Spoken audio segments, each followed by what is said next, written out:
Praise the lord. ప్రభునందు మాకు అత్యంత ప్రియమైనటువంటి దేవుని జనాంగమా, ఈ ఉదయకాల ఉషోదయ వాక్కుకై మిమ్మల్ని ఎంతో ప్రేమతో ఆహ్వానిస్తున్నాం. బాగున్నారా? గత దినమంతా కూడా రాత్రి ప్రభు తన కృపలు మనందరూ కూడా క్షేమంగా ఉంచినందుకే ప్రభుకి వందనాలు తెలియజేద్దాం. హల్లెలూయా, హల్లెలూయా. ప్రియులరా, అనుదినము ఉషోదయ వాక్కుతో మిమ్మల్ని దర్శించడానికి పరిశుద్ధాత్మ దేవుడు నన్ను ప్రేరేపించినటువంటి విధానాన్ని బట్టి ప్రభుకి ఎంతగానో నేను స్తుతిస్తున్నాను. ప్రియులరా, మా గురించి, మా పరిచర్య గురించి అనుదినం ప్రార్థన చేయండి. ఇది నిరాటకంగా సాగాలి కనుక పరిశుద్ధాత్ముడే సహాయం చేసేటట్లుగా మీ అనుదిన ప్రార్థనలో జ్ఞాపకం చేసుకోండి. సరే ప్రియులరా, ఈ దినం మీ కొరకు దేవుని మాటని ఉంచబోతున్నాను. ఏ మాట ద్వారా ప్రభువా ఈ దినం ఉదయం మాట్లాడాలని ప్రభుని అడిగినప్పుడు ఒక మాట నా మనసులో పెట్టి ఉన్నారు. ఏంటో మాట చెప్పే ముందు ఒక మాట చెప్తున్నాను. దేవుడు ఒక మాట ఇచ్చాడంటే, అనగా బైబిల్ గ్రంథంలో మొత్తం అన్ని కూడా వాగ్దానాలే. వాక్కుని దానంగా చేస్తే దాన్ని వాగ్దానం అంటారు. దానంగా ఇచ్చిన తర్వాత ఏది కూడా వెనక్కి తీసుకోం కదా. అది గోదానమా, భూదానమా, వస్త్రదానమా, అన్నదానం, ఏ దానమైనప్పటికీ కూడా దానంగా ఒక పేద వ్యక్తికి ఏదైనా ఇచ్చామనుకోండి, అది కన్యాదానం అయినప్పటికీ కూడా ఏమండి అది మరలా వెనక్కి తీసుకోలేము. అది విద్యాదానం అయినప్పటికీ కూడా. దానము అనగా వెనక్కి తీసుకోలేనిది, ఉచితంగా మనం దానం చేసేది. ఇంకా వెనక్కి దాని గురించి మనం ప్రతిఫలం ఆశించాల్సిన లేదు, ఆశించకూడదు కూడా. అలాగే దేవుడు ఏం చేస్తున్నాడండి? వాగ్దానం ఇస్తున్నాడు ప్రతి మానవునికి. వాగ్దానం అనగా వాక్ ప్లస్ దానము, వాగ్దానము. వాక్కుని దానంగా చేస్తున్నాడు. వాక్కు అనగా తన మాట, తన మాటని నరులకు దానం చేస్తా ఉన్నాడు. బైబిల్ గ్రంథంలో అనేకమైన వాగ్దానాలు ఉన్నాయి. దేవుడు ఒకసారి వాగ్దానం విడుదల చేశాడంటే, వాగ్దానం ఇచ్చిన వాడు నమ్మదగిన వాడు కనుక ఇంకెన్నడూ కూడా వాగ్దానాన్ని మరల వెనక్కి తీసుకోడు. ఉదాహరణకు చూసుకుంటే శారమ్మతో మాట్లాడుతున్నాడు. అమ్మా, వచ్చే సంవత్సరానికల్లా నీ ఒడిలో చక్కని కుమారుడు ఉంటాడని దేవుడు సెలవిచ్చాడు. ఆదికాండం 21:45లో. ఏమిటి? ఆదికాండము 18:14లో. మాట ఇచ్చిన మాట ప్రకారంగా దేవుడు తప్పకుండా వచ్చే నాటికల్లా ఒక చక్కని కుమారుడి ఇచ్చాడు. మాట ఇచ్చిన వాడు మనిషి కాదు కదా. మనిషి అనుకో, ఈరోజు సంతోషంగా ఉండేటప్పుడు మాటలు ఇచ్చేస్తుంటారు, కానీ దాని నెరవేర్పులోకి వచ్చేటప్పుడు అది కష్టంగా ఉంటుంది కదా. అది చాలా కష్టంగానే ఉంటుంది. కానీ దేవుడు అది కష్టమైనప్పటికి కూడా అది ఇష్టంగా నెరవేర్చేటటువంటి దేవుడు. దేవుణ్ణి నమ్మిన మనము కూడా, ఆయన ఎట్లాంటి స్వభావం కలిగి ఉన్నాడో మనము కూడా అదే స్వభావం కలిగి ఉండాలి కదా. ఒక్కసారి ఒక మాట ఇచ్చామంటే ఖచ్చితంగా వాక్యం ఒకటి ఉంటుంది కదా. రండి, 15వ అధ్యాయం కీర్తన గ్రంథం 4వ వచనం ఉంటుంది కదా. యథార్థవంతుడంట ఒక్కసారి ప్రమాణం చేసి మాట ఇస్తేనంట, యథార్థవంతుడు ప్రమాణం చేయగా అతడికి నష్టము కలిగినను మాట తప్పడు. అతనికి నష్టము కలిగినను ఏ మాట అయితే ఇచ్చాడో ఆ మాటకు కట్టుబడి ఉన్నవాడు యథార్థవంతుడు. ఎందుకంటే మన దేవుడు యథార్థవంతుడు. ఆ దేవుని నమ్మిన బిడ్డలు మనం కూడా యథార్థవంతులుగానే ఉండాలని ప్రభు కోరుతూ ఉన్నాడు కదా. దేవుడు మనకి ఏం మాట ఇచ్చాడు, మనం దేవునికి ఏం మాటలు ఇచ్చాం ఒకసారి జ్ఞాపకం చేసుకుందాం. ప్రియులారా, ఈ వాగ్దానాలు ఎన్నో ఉన్నాయి. ఆ వాగ్దానాలన్నింటిలో ఒక వాగ్దానం ఈ దినం మీతో మాట్లాడమని దేవుడు మాట్లాడుతూ ఉన్నాడు. రండి, యెహోషువకు ఏ వాగ్దానం ఇచ్చాడో అదే వాగ్దానం సార్వత్రిక సంఘానికి ఇస్తా ఉన్నాడు. యెహోషువ గ్రంథం తీద్దాం ఒకసారి. 1వ అధ్యాయము 6వ వచనాన్ని ఒకసారి చూద్దాం. యెహోషువ గ్రంథం 1వ అధ్యాయం 6వ వచనం ఈ విధంగా సెలవిస్తా ఉంది. ఏముందంటే, నిన్ను విడువను, నిన్ను ఎడబాయను, నిబ్బరము కలిగి ధైర్యముగా ఉండుము. నిన్ను విడువను, నిన్ను ఎడబాయను, నిబ్బరము కలిగి ధైర్యంగా ఉండమని దేవుడు మాట్లాడుతున్నాడు. ఇది సార్వత్రిక సంఘానికి దేవుడు మాట్లాడుతున్న మాట. నేను ఏమాత్రం విడువను, నిన్ను ఎడబాయను, ధైర్యంగా ఉండు అన్నాడు. దేవుడు ఒకసారి మాట ఇస్తే ఇంకెన్నడూ కూడా మాట తప్పడు. దేవునికి మహిమ కలుగును గాక. హల్లెలూయా. అయితే దేవుడిచ్చిన మాట ప్రక్కనే చిన్న షరతు కూడా ఉంటుంది. నేను నిన్ను విడువను, అందులో ఏమాత్రం కూడా సందేహం లేదు. నిన్ను ఎడబాయను, ఏమాత్రం సందేహం లేదు. నువ్వు భయపడవసరం లేదు, ఇందులో ఏమాత్రం డౌట్ లేదు. అయితే ప్రతి వాగ్దానానికి ముందుగా ఒక కండిషన్ ఉంటుంది. ప్రతి వాగ్దానానికి ముందుగా ఒక నియమం ఉంటుంది. ప్రతి వాగ్దానానికి పైన ఒక షరత్ ఉంటుంది. ఏమిటి దీనికి ఉన్న షరత్ అంటే అది కూడా మీకు నేను తెలియజేస్తాను. ద్వితీయోపదేశ కాండము 23వ అధ్యాయం 14వ వచనం చూద్దాం. ద్వితీయోపదేశ కాండం 23వ అధ్యాయం 14వ మాటలో ఈ విధంగా దేవుడు సెలవిస్తున్నాడు. నేను నిన్ను విడవకుండా ఉండాలంటే నీ పాలెమును పరిశుద్ధంగా ఉంచుకోవాలి. నీ పాలెంలో అసహ్యకరమైనది హేయమైనది ఏదున్నా నేను అక్కడ ఉండలేను. నీ పాలెంలో హేయమైనది కానీ అసహ్యకరమైనది ఏదైనా ఉంటే నేను అక్కడ ఉండను, నేను విడిచి వెళ్ళిపోతాను. ఈ మాటకి అర్థం ఏంటో తెలుసా? నీవు నన్ను విడవకుంటూ ఉంటే నేను నిన్ను విడవను. అది దీని అర్థం. నీ పాలెంలో నేను ఉండాలి. అప్పుడు చూడండి, నీ పాలెంలో నేను ఉండాలి అంటే నీవు నాలో ఉండాలి. నీవు నన్ను విడవకుండా ఉంటే నేను నిన్ను విడవను అంటున్నాడు దేవుడు. ప్రియులారా, జాగ్రత్తగా మీరు ఆలోచన చేయండి.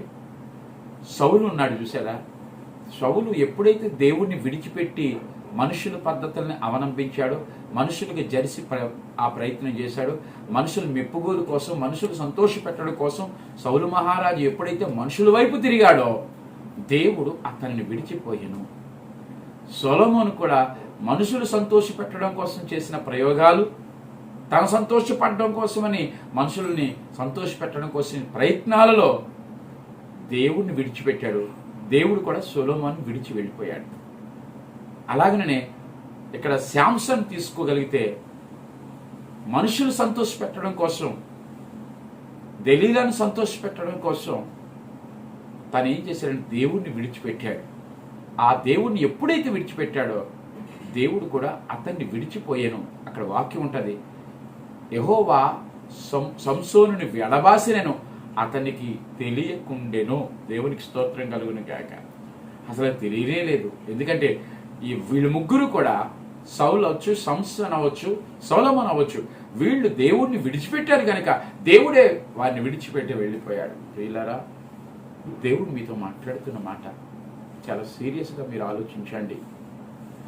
దేవుడు మిమ్మల్ని విడిచిపెట్టకుండా ఉండాలంటే, ఆయన ఇచ్చిన వాగ్దానం నెరవేర్చబడాలంటే ఖచ్చితంగా నువ్వు దేవుడిని విడిచిపెట్టకుండా ఉండాలి. ఎందుకంటే ఆయన వాక్యం అంటది, ఈ భూమి ఆకాశములు గతించిపోయినను నా మాట పొల్లైనను పోదు. ఎందుకంటే ఆయన నిన్న నేడు నిరంతరము ఏకరీతిగా ఉన్న దేవుడు. అనగా నిన్న ఏ మాట అయితే ఇచ్చాడో ఆ మాట మీద ఈరోజు కట్టుబడి ఉంటాడు. ఈరోజు ఏ మాట అయితే ఇచ్చాడో రేపటికి అదే మాట మీద కట్టుబడి ఉంటాడు. ఆయన రాజకీయ నాయకుడు కాదు, మాట ఇచ్చి తప్పిపోవడానికి. మార్పు లేని మనుషులు కాదు, మాట ఇచ్చి తప్పిపోవడానికి. మోసం చేసే మనుషులు కాదు, మాట ఇచ్చి తప్పిపోవడానికి. ఆయన ముమ్మాటికి దేవుడు, పరిశుద్ధమైన వాడు. మాట ఇచ్చాడు. ఆయన ప్రాణానికి వాటిలో నష్టం కలిగిన మాట మీద నిలబడేటటువంటి దేవుడు. దేవునికి స్తోత్రం కలుగును గాక.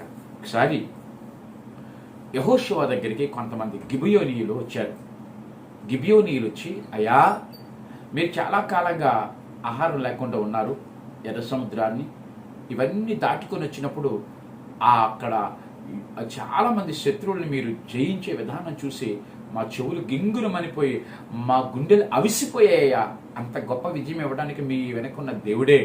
ఆ దేవుడు మిమ్మల్ని విడిచిపెట్టలేదు. అయితే ఈరోజు మా భూభాగం మీదకి మీరు వచ్చారు, ఆకలితో ఉన్నారు, కాస్త మీరు ఈ భోజనం చెయ్యండి. ఎందుకు వచ్చామో తెలుసా? మీరందరూ మమ్మల్ని చంపగలరు, కానీ మీరు మమ్మల్ని చంపనని మాట ఇవ్వండి, మేము మీతో సంధి చేసుకోవడానికి వచ్చామని ఆ యొక్క గిబియోనీయులు వచ్చుతారు. యెహోషువ అంటాడు, మీ ప్రాణానికి ఏ హాని కూడా మేము చెయ్యము అంటాడు. ఏ హాని చెయ్యము అన్నాడు. ఆ మాట ప్రకారంగా ఇప్పటి వరకు కూడా ఆ గిబియోనీయులకి యెహోషువ ఆ యొక్క సంతతియులు ఏ రోజు కూడా వాళ్ళకి హాని చేయదు. వాళ్ళ శత్రువులే అయినప్పటికీ వాళ్ళు ఇచ్చిన మాట గిబియోనీయులకి ఇవ్వలేదు. గిబియోనీయుల తరపున దేవునికి ఇచ్చాడు. నువ్వు మనుషులకి ఇచ్చావా మాట తప్పిపోవడానికి? దేవునికి ఇవ్వలేదా? దేవునికి ఇచ్చిన వ్యక్తివే అయితే నువ్వు తప్పకుండా దేవుడి దగ్గర ఏ నిర్ణయాలు తీసుకున్నావో ఆ నిర్ణయాల ప్రకారంగా నువ్వు ఉండాలి. అప్పుడే దేవుడు నీతో ఉంటాడు. దేవునికి స్తోత్రం కలుగును గాక. హల్లెలూయా, హల్లెలూయా. కీర్తనల గ్రంథం 146 అధ్యాయం 6వ వచనంలో, యెహోవా ఆకాశమును భూమిని సముద్రమును దానిలను సర్వమును సృజించినవాడు, ఆయన ఎన్నడూ మాట తప్పనివాడు. సమస్తము సృష్టించిన దేవుడంట ఎన్నడూ కూడా మాట తప్పిపోని దేవుడు. అలాంటి గొప్ప దేవుడిని మనం కలిగి ఉన్నాము. దేవునికి స్తోత్రం కలుగును గాక. ప్రియులారా, ఎస్తేరు గ్రంథంలో హామాను దగ్గరికి వద్దాం. హామాను ఒక ఉరికమ్మం వేశాడు. ఉరికమ్మం పెట్టాడు కదా. ఎందుకు పెట్టాడు? మొర్దెకై అయిన ఒక వ్యక్తి అంట ఆయనకు వంగలేదట. మొకాల మీద నమస్కరించాలి. ఎందుకంటే ఆయన ప్రధానమంత్రి స్థానంలో ఉన్నారు కనుక. ఎందుకయ్యా మొర్దెకై నువ్వు ఆ యొక్క హామానికి తల వంచలేదు, మోకరించలేదంటే ఆయనకు ఒక విషయం తెలుసు. నేను సున్నతి చేసుకున్నప్పుడు, నేను సున్నతి ప్రభు నామంలో చేయబడుతున్నప్పుడు ప్రభుకు ఒక నిబంధన చేశాను. ఏంటి తెలుసా? ప్రభువా, నీకు తప్ప ఇంకెవరికి నేను వంగను, నీకు తప్ప ఇంకెవరికి నమస్కారం చేయను, నీకు తప్ప ఇంకెవరికి లోబడను, నీకు తప్ప నేనెవరికి ఆరాధన చేయనని ఆ రోజు తీసుకున్న నిర్ణయం ప్రకారంగా ఈరోజు మొర్దెకై ప్రధానమంత్రి అయితే అవుగాక, కానీ నా దేవుడికి ఇచ్చిన మాట నేను తప్పిపోను.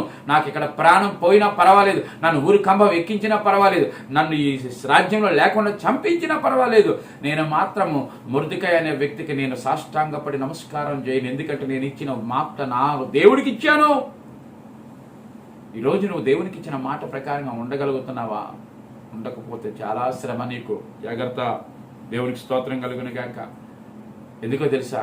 ఒక మాట ఉంటుంది, బలులు అర్పించుట కంటే, మొదటి సమయాల గ్రంథం ఉంటుంది, బలులు అర్పించుట కంటే దేవుని మాట వినుటే శ్రేష్టం. దేవుడు కోరుతున్నది అదే.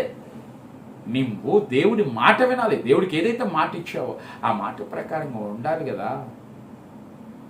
ఉండకపోతే ఎలా అవుతుంది? యెఫ్తా దగ్గరికి వచ్చేటప్పటికి, అయ్యా నేను యుద్ధంలోకి వెళుతున్నాను, యుద్ధంలో ఒకవేళ జయం పొందుకొని వస్తే నా ఇంట్లో నుంచి ఏదైతే వస్తుందో దాన్ని నీకు బలిగా ఇచ్చేస్తానన్నాడు. అనుకోకుండా యుద్ధంలో జయం పొందుకున్నాడు. జయం పొందుకొని వచ్చిన తర్వాత ఆయన ఊహించుకోలేనటువంటి ఒక సంభవం జరిగింది. ఏంటో తెలుసా? విజయోత్సాహంతో వస్తూ ఉండగా తన కుమార్తె ఎదురుగా వచ్చింది. ఇంట్లో నుంచి ఏదైతే వస్తుందో అది నీకు అర్పణగా ఇచ్చేస్తానన్నాడు. అయ్యో నా కుమార్తె, నా విచారానికి కారణము నువ్వు అవితివి కదా అన్నాడు. అయినను నేను యెహోవాకు మాట ఇచ్చాను, మాట ప్రకారంగా నేను దేవునికి అర్పిస్తున్నానని దేవునికి అర్పించాడు. యెఫ్తా యొక్క కుమార్తెను 20 పట్టణాలు జయించిన వ్యక్తి తన కుమార్తెను పక్కన పెట్టుకోవచ్చు కదా. ఆ కుమార్తెకు బదులుగా ఎవరినైనా ఇవ్వచ్చు కదా. నో నో నో, ఆయన ఇచ్చింది దేవునికి, ఆయన ఇచ్చింది మనిషికి కాదు. మాట ప్రాణం పోయిన, నష్టం కలిగిన మాట తప్పని వాడే యథార్థవంతుడు. ఈరోజు దేవునికి ఎన్నో మాటలు ఇస్తున్నావు, తప్పిపోతున్నావు కదా, రాజీ పడిపోతున్నావు కదా. జాగ్రత్త. ప్రతి మాటకు కూడా ఆయన లెక్క అడుగుతాడు. ప్రియ మిత్రమా, సహోదరుడా, సహోదరి, జాగ్రత్తగా నువ్వు ఆలోచించి. దేవునికి స్తోత్రం కలుగును గాక. చాలా మంది ఎలా ఉంటారు తెలుసా? ప్రార్థనలో ఉన్నంత వరకు పౌరుల్లా ఉంటారు. ప్రార్థనలో ఉన్నంత వరకు పౌరుల్లా ఉంటారు. జస్ట్ ప్రార్థన నుంచి బయటికి వెళ్తే కాకులు కన్నా అధ్వానంగా తయారవుతారు. ఇదేనా ప్రార్థనా జీవితం? ఇదేనా పరిశుద్ధ జీవితం? ఇదేనా దేవుడు మన దగ్గర నుంచి కోరుకుంటున్నది? జాగ్రత్త. దేవుడు మన దగ్గర నుంచి నిన్ను విడవకుండా ఉండాలంటే ఖచ్చితంగా దేవుడిని నువ్వు కూడా విడవకుండా ఉండాలి కదా. ఒక సన్నివేశం జరిగింది, చెప్తున్నాను, జాగ్రత్తగా వినండి ప్రియులారా. ఇది తెలంగాణలో జరిగినటువంటి సన్నివేశం. ఆయన పేరు గణేష్. ఆయన చాలా పేదరికంలో ఉన్నాడు. ఆయన గోన్ల వ్యాపారం చేస్తూ ఉండేవాడు. ఏం గోన్లు అయ్యంటే చినిగిపోయినటువంటి గోన్లు కుట్టుకొని వాళ్ళకి వేరొకరికి అమ్ముకుంటూ ఉండేవాడు. రోజుకి ఒక 50 రూపాయలు ఇలాగా ఆదాయం వస్తూ ఉండేది.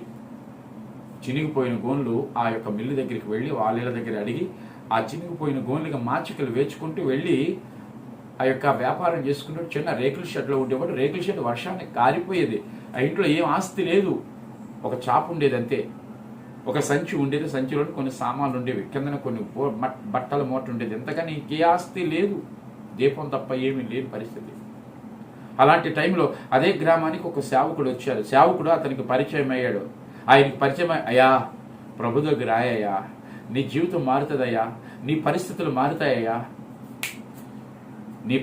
మారుతాయ్యా అని ఎన్నిసార్లు చెప్పినా ఈ వ్యక్తి వినేవాడు కాదు. కానీ ఒకరోజు అన్నాడు, అయ్యా నిజంగా నా పరిస్థితులు మారుతాయా అయ్యా మారుతాయ్యా, వస్తాను.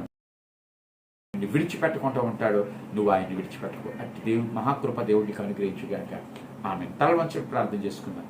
మహాపరిశుద్ధుడ, గనుడ, మహోన్నతుడ, నిత్య నివాసి మా పరలోకపు ప్రియ తండ్రి, ఈ ఉదయకాల సమయంలో తండ్రి నాయన నిన్ను విడవను ఎడబాయను అన్నావు. అయితే నీవు నన్ను విడవకు, నిన్ను ఎడల నేను నిన్ను విడవను. నేను మనిషిని కాదు మాట తప్పడానికి, నేను సర్వశక్తి కలిగిన దేవుడిని అన్నావు ప్రభా.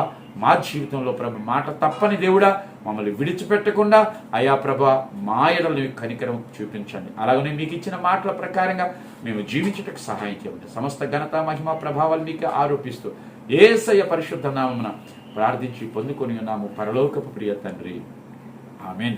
ఇప్పుడు మన పరమ తండ్రి అయిన దేవుని యొక్క ప్రేమయు, కుమారుడైన యేసు క్రీస్తు వారి యొక్క కృపయు, పరిశుద్ధాత్మని యొక్క అన్యోన్య సహవాసము సమాధానమును సదాకాలము తోడేండి నడిపించును గాక. Amen, amen. God bless you. ప్రియులారా, మీరందరూ లైక్ చేయండి, అనేకులకు షేర్ చేయండి. రేపు మరిన్ని వాక్యాలతో మీకు కలుసుకుందాం. అంతవరకు దేవుని కృపాక్షేమం మీకు మాకు అనుగ్రహించుగాక. God bless you. Praise the lord.